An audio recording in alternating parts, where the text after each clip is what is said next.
Mitume walifuata kanuni.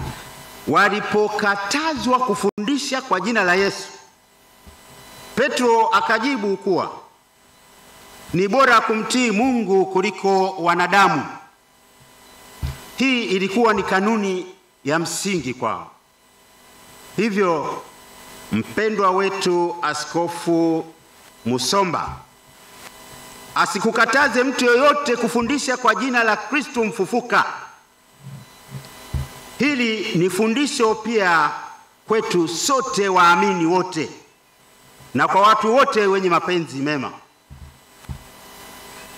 Ni muhimu kukumbuka kwamba uongozi wa kweli sio kutumia nguvu au kuwalazimisha watu wafuate mawazo yako hata kama ni mabaya.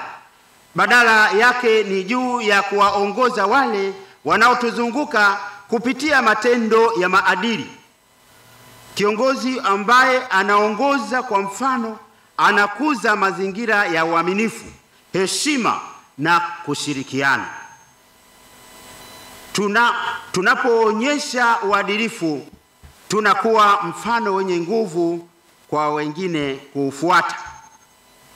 Hivyo tujitahidi kukuza mitindo yetu ya uongozi kwa kuwa mfano hai kwa jamii badala ya kutumia mamlaka.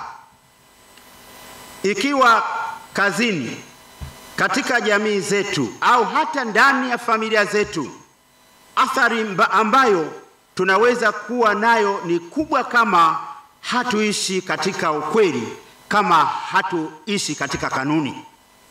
Tusimamie ukweli daima, kwa sababu ukweli ndio utakaotufanya kuwa huru.